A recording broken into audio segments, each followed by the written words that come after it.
tous et bienvenue pour ce nouvel épisode des sciences occultes.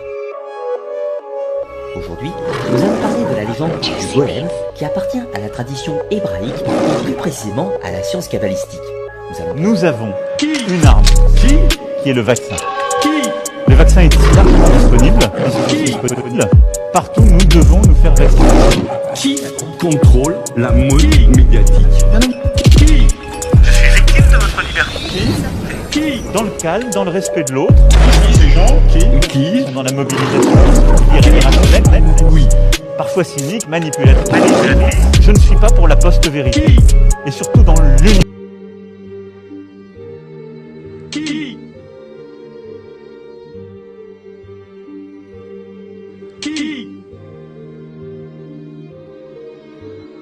Mes salutations peuple de France. Nous sommes le collectif Anonymous. Au sommet de la pyramide, il y a deux couronnes opérantes en Angleterre, l'une étant la reine Elisabeth II. Bien qu'extrêmement riche, la reine fonctionne en grande partie à titre de cérémonie et sert à détourner l'attention de l'autre couronne, qui émet ses ordres de marche par le biais de leur contrôle du Parlement anglais. Cette autre couronne est composée d'un comité de 12 banques dirigées par la Banque d'Angleterre, la maison de Rothschild. Il gouverne le monde depuis l'État souverain indépendant de 677 acres connu sous le nom de City of London, ou simplement The City. La ville ne fait pas partie de l'Angleterre, tout comme Washington DC ne fait pas partie des États-Unis. La ville est considérée comme le mille carré le plus riche du monde et est présidée par un Lord Mayor nommé chaque année. Lorsque la reine souhaite faire des affaires dans la ville, elle est accueillie par le maire du temple Templar, où elle demande la permission d'entrer dans cet état privé et souverain. Elle se rend ensuite dans la ville en marchant plusieurs pas derrière le maire.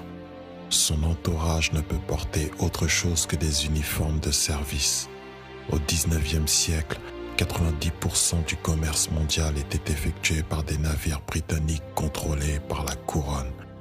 Les 10% restants des navires devaient payer des commissions à la couronne simplement pour le privilège d'utiliser les océans du monde.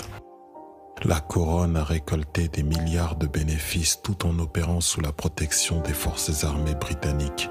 Ce n'était pas le commerce britannique ou la richesse britannique, mais le commerce de la couronne et la richesse de la couronne.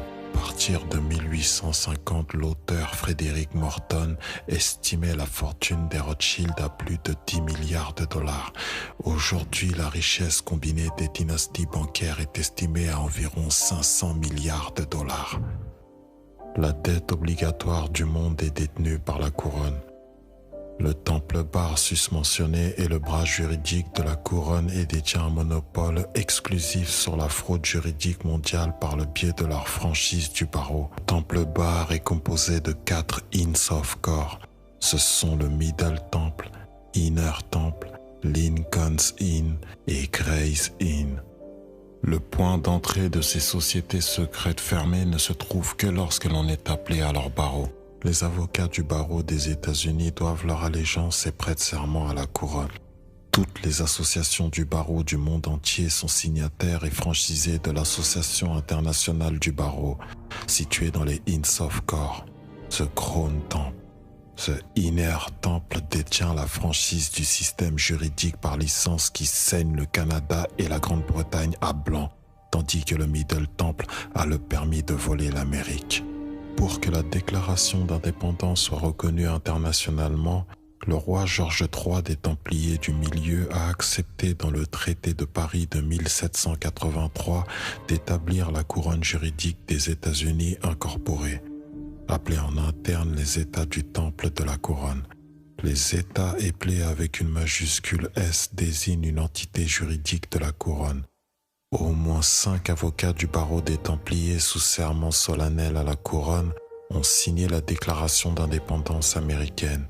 Cela signifie que les deux parties étaient des mandataires de la couronne. Il n'y a aucun effet licite lorsqu'une partie signe à la fois en tant que première et seconde partie. La déclaration était simplement une note de service interne circulant parmi les membres privés de la couronne. La plupart des Américains croient posséder leur propre terrain, mais ils ont simplement acheté des biens immobiliers par contrat. Lors de l'exécution du contrat, le contrôle du terrain est transféré par acte de garantie. L'acte de garantie n'est qu'une couleur de titre.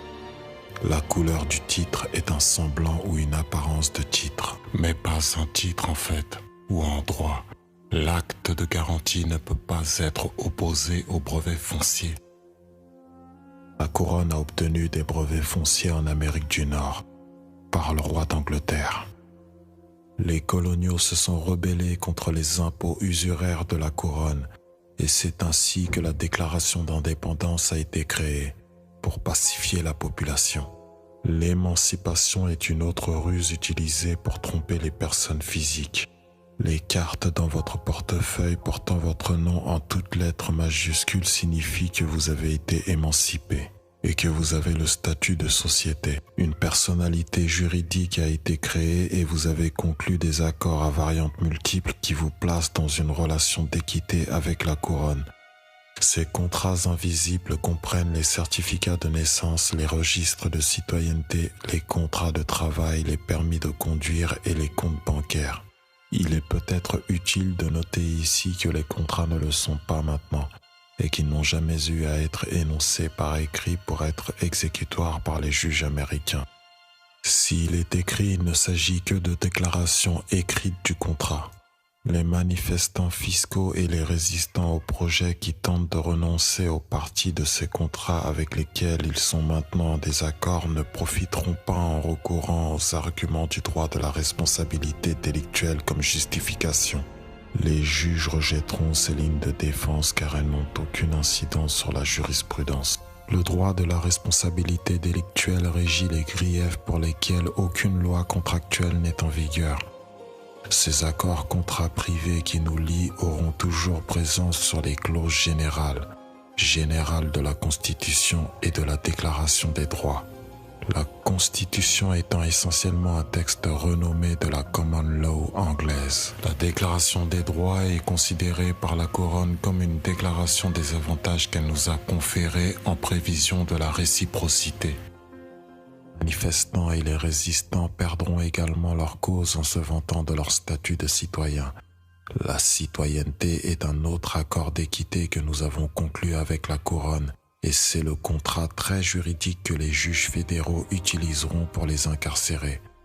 Pour reprendre les termes de l'ancien juge de la Cour suprême Félix Frankfurter, l'équité est brutale, mais nous ne faisons qu'appliquer les accords. Le reste du titre 42 section 1981 du Code des droits civiques stipule que les citoyens seront soumis à des peines, pénalités, taxes, licences et exactions de toutes sortes similaires. Ce que nous considérons comme la citoyenneté, la Couronne considère comme un instrument d'enrichissement juridique. Il convient également de garder à l'esprit que même une diffusion superficielle ou une utilisation commerciale de la réserve fédérale effectue une saisie de responsabilité pour le paiement de la dette de la Couronne envers la Fed.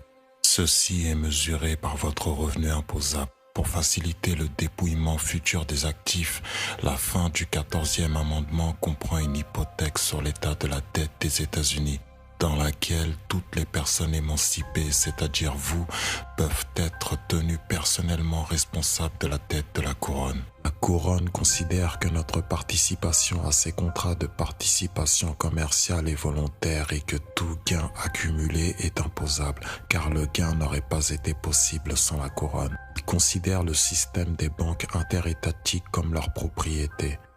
Tout profit ou gain subi par quiconque possède un compte bancaire ou un prêt ou une hypothèque ou une carte de crédit comporte en tant qu'opération de la loi la même force et le même effet que si la Couronne avait créé le gain. Les comptes bancaires n'entrent pas dans le cadre de la protection du 4e amendement car un contrat commercial est en vigueur et la déclaration des droits ne peut pas être considérée comme interférant avec l'exécution des contrats commerciaux. La Couronne considère également les dossiers bancaires comme leur propriété privée, conformément au contrat bancaire que chacun de nous a signé et qu'aucun de nous n'a jamais lu. Le rare individu qui lit effectivement le contrat bancaire constatera qu'il a accepté d'être lié Par le titre 26 et en vertu de l'article 7202 a accepté de ne diffuser aucun avis fiscal frauduleux. Ce contrat écrit avec la couronne reconnaît également que les billets de banque sont des instruments de commerce imposables. Lors de l'ouverture initiale d'un compte bancaire, une autre personnalité juridique a été créée. C'est cette personnalité revenue et active que les agents de l'IRS renvoient à la couronne par le biais de l'impôt. Beaucoup d'encre est actuellement répandue sur la sécurité sociale. La possession d'un numéro de sécurité sociale est connue dans la lex de la couronne comme une preuve concluante de notre acceptation des avantages commerciaux fédéraux. C'est un autre exemple de la relation d'équité avec la couronne. La présentation de son numéro de sécurité sociale à un employeur scelle notre statut de contribuable et donne lieu à une responsabilité pour le paiement réciproque des impôts en contrepartie à la couronne. Par le biais du numéro de sécurité sociale, nous acceptons les futures prestations de retraite. La sécurité sociale est un animal étrange. Si vous décédez, votre conjoint n'obtient rien, mais ce qui vous serait parvenu est plutôt partagé entre les autres payeurs de primes qui ne sont pas encore décédés. Mais la couronne considère le défaut de rendre l'appareil dans l'un de ses attachements à l'équité comme un acte de souillure et procédera contre nous avec tout le préjudice dû.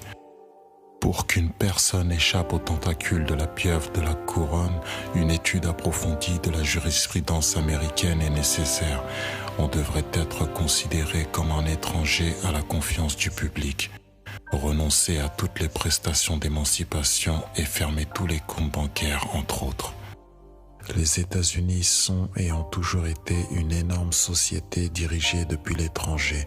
Son nom initial était Virginia Company et appartient à la couronne britannique et au Vatican, qui reçoivent leur part annuelle des bénéfices. Les présidents américains sont nommés PDG. Ils ne sont pas élus par les Américains et leur allégeance est au conseil d'administration, pas aux citoyens américains. Ils sont considérés comme des employés de l'entreprise et le vote est conçu comme une distraction destinée à nous offrir l'illusion que nous avons notre mot à dire dans tout cela. En 1606, King James créa la Virginia Company qui a reçu l'autorisation royale de commencer des colonies dans la province de Virginie, du nom d'Élisabeth I, qui avait été populairement appelée la Reine Vierge. L'Union Jack a volé la première fois sur le sol américain à Jamestown, en Virginie, comme élément permanent au printemps 1607. Les premiers membres de la Virginia Company étaient des aristocrates qui soutenaient l'Église d'Angleterre et la cause royaliste. Ils ont inclus Lord Southampton, le comte de Pembroke, le comte de Montgomery, le comte Salisbury, le comte Northampton et Sir Francis Bacon comme chancelier de l'Angleterre. Bacon a pu persuader le roi de délivrer les chartes qui ont permis aux deux nouvelles colonies de proliférer dans le Nouveau Monde.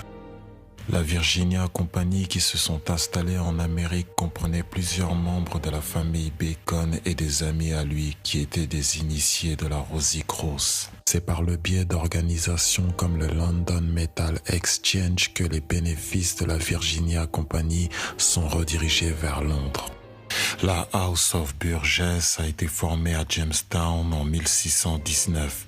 C'était le premier corps législatif représentatif des colonies américaines.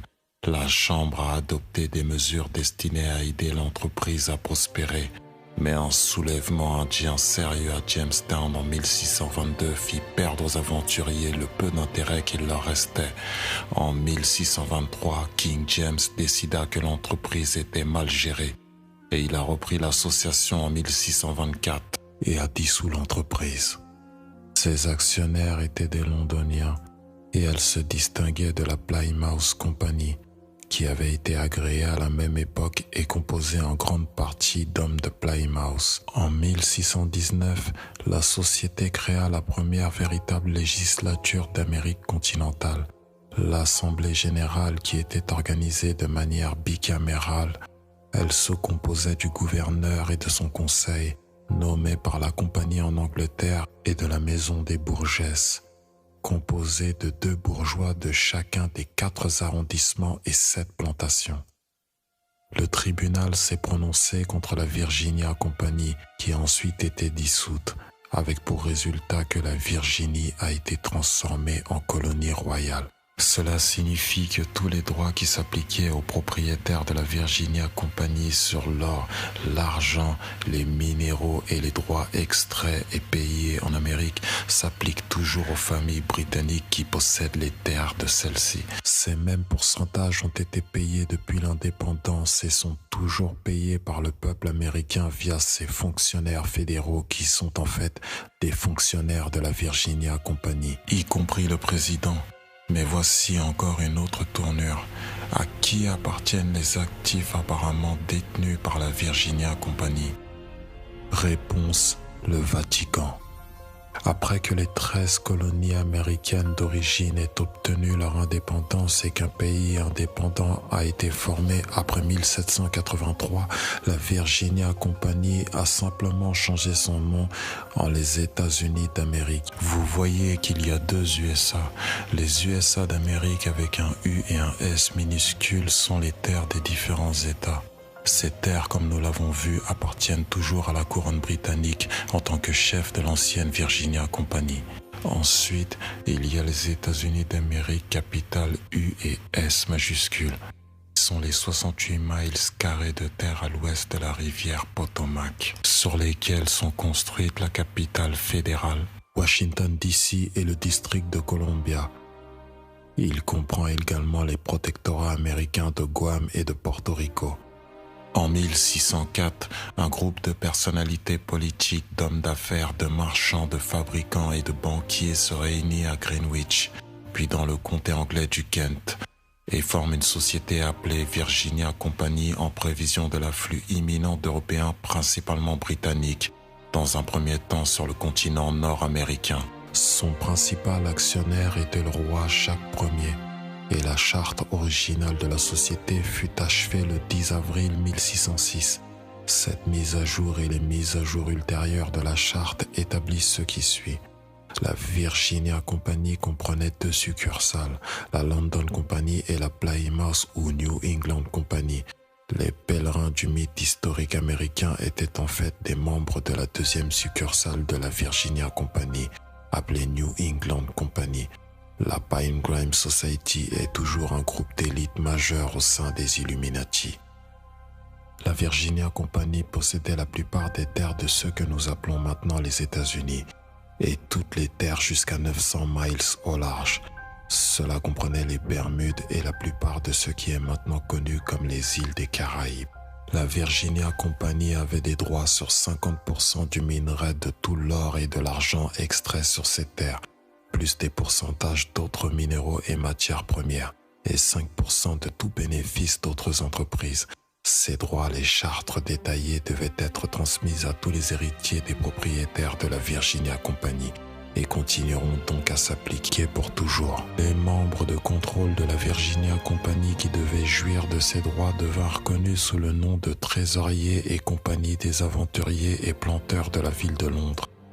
Après les 21 premières années de la formation de la Virginia Company, tous les droits, impôts et taxes payés sur les activités commerciales dans les colonies devaient être payés directement à la couronne britannique par l'intermédiaire du trésorier de la couronne. Les terres de la Virginie ont été concédées aux colonies en vertu d'un acte de fiducie et par conséquent, elles ne pouvaient pas revendiquer la propriété du terrain.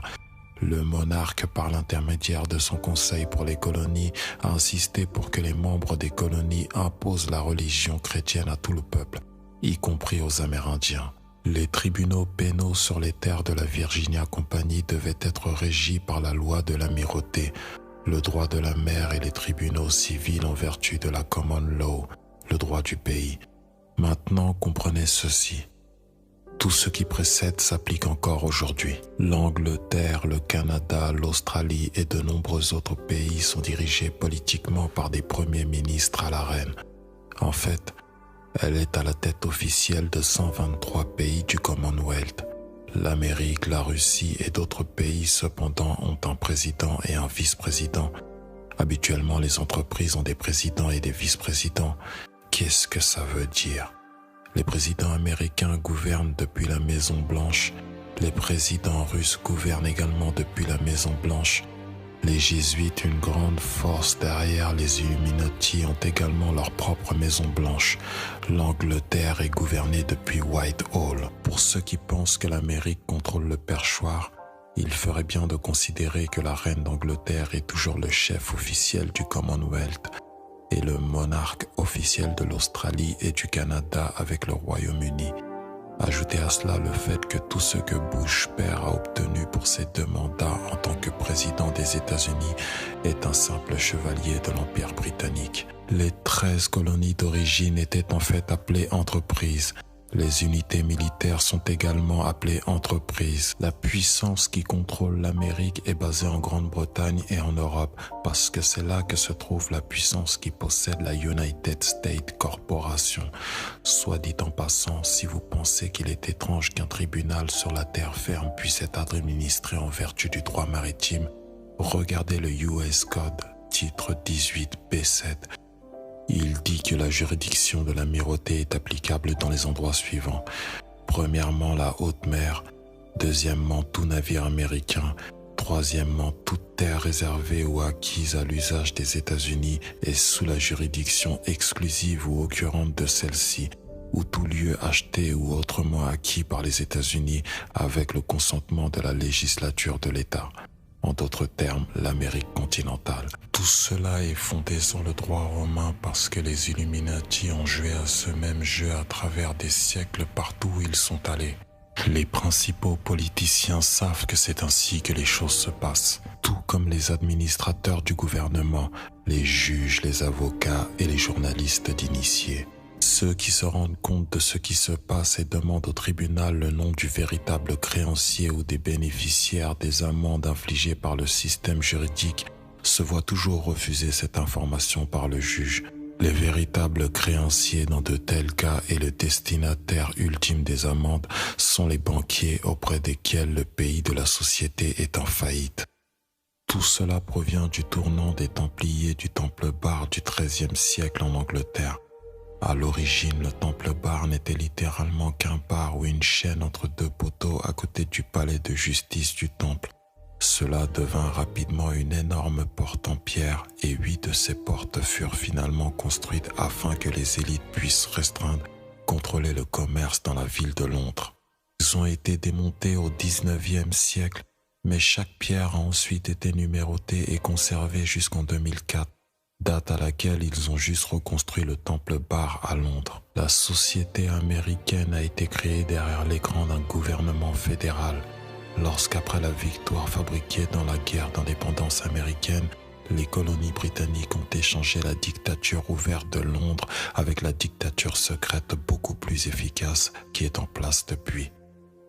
La Virginia Company, la société dirigée par la couronne britannique qui contrôlait les anciennes colonies, a simplement changé son nom pour les États-Unis et d'autres pseudonymes connexes. Il s'agit notamment de Washington DC, du district de Columbia, du gouvernement fédéral et des Feds. La United States Corporation est basée dans le district de Columbia et l'actuel président de la société est un homme du nom de Joe Biden. Il n'est pas le président du peuple ou du pays comme on les laisse croire, ce n'est que l'écran de fumée. Cela signifie que toute guerre est au nom d'une société privée pour promouvoir les objectifs de cette société. Cela n'avait rien à voir avec l'Amérique ou les Américains, car ce sont des entités juridiques très différentes. C'est la United States Corporation qui possède l'armée américaine et tout ce qui relève du terme fédéral. Cela inclut la Réserve fédérale, la Banque centrale des États-Unis, qui est en réalité une banque privée détenue par les actionnaires de contrôle qui ne sont même pas américains. Il s'agit de la banque à laquelle la United States Corporation emprunte de l'argent. La vérité choquante sur votre certificat de naissance. Si vous remarquez au bas de votre certificat de naissance, il est écrit Département of Commerce. C'est une propriété du département du commerce parce que vous n'êtes rien de plus qu'un morceau de matériel commercial. C'est pourquoi si vous êtes sans travail, vous ne vous rendez pas au bureau de chômage, vous allez au bureau des ressources humaines car vous n'êtes qu'une ressource humaine dans une société de consommation. Nous ne sommes que des consommateurs.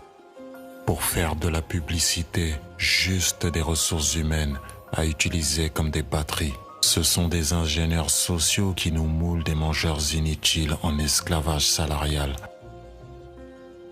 Vous pouvez réellement participer aux efforts mondiaux pour paralyser la capacité de génocide de la cabale criminelle organisée de l'État profond.